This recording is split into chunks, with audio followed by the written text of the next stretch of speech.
నమస్తే, welcome to I news. కొన్నిసార్లు అనుకోకుండా దొరికే చిన్న వస్తువు మన తలరాతనే మార్చేస్తుంది. నిరాశలో ఉన్నప్పుడు ఒక చిన్న ఆశారేఖ కనిపించినా అది మనకు అదృష్ట దేవతలా మారిపోవచ్చు. ఈ రోజు మనం చెప్పుకోబోయే కథ కూడా అలాంటిదే. ఓ పాత ఇంట్లో క్లీన్ చేస్తూ ఉంటే దొరికిన ఒక వస్తువు, దాదాపు 60 ఏళ్ల నాటి ఒక మామూలు పాస్బుక్, ఒక కుటుంబాన్ని ఒక్కసారిగా కోటీశ్వరులను ఎలా చేసింది? దాని వెనుక ఉన్న ఆసక్తికరమైన వివరాలు, అందులో దాగి ఉన్న ఊహించని నిజమేంటో ఇప్పుడు తెలుసుకుందాం.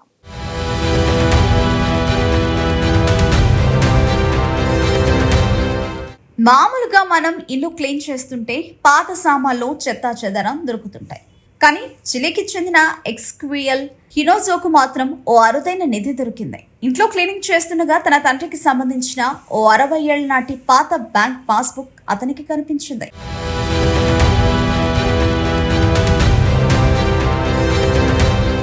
ఆ పాస్బుక్ చూసి ముందుగా ఏమనుకున్నాడో ఏమో గానీ దాన్ని తెరిచి చూశాక ఒక్కసారిగా షాక్ అయ్యాడు. ఎందుకంటే అందులో సుమారు 1.4 లక్షల రూపాయలు జమ చేసినట్లుంది. అయ్యో, నాన్నెప్పుడూ అంత డబ్బు దాచారు, కానీ బ్యాంకు మూతపడిపోయింది కదా అని మొదట కాస్త నిరాశపడ్డాడు.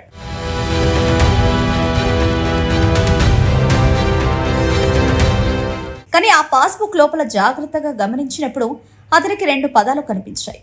అవి అతని జీవితాన్ని మార్చేశాయి.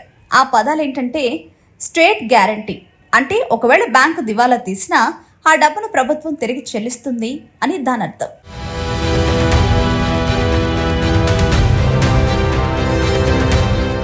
ఇదే నమ్మకంతో ఎక్స్క్వియల్ అధికారులను కలిశాడు. కానీ వాళ్ళు మొదట అతని రిక్వెస్ట్ ను నిరాకరించారు.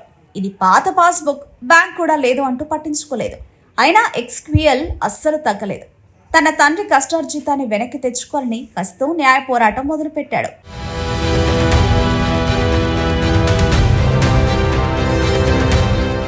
కోర్టులో సుదీర్ఘ వాదనలు జరిగాయి. చివరికి చిలీ కోర్టు ఎక్స్క్వియల్ హినోజోకు అనుకూలంగా తీర్పు చెప్పింది.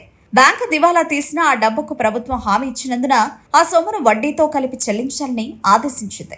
అప్పటి విలువకు ప్రస్తుతం వడ్డీకి కలిపి చూస్తే ఎక్స్క్వియల్ హినోజోకు ఏకంగా 10,27 లక్షల రూపాయలు వచ్చాయి.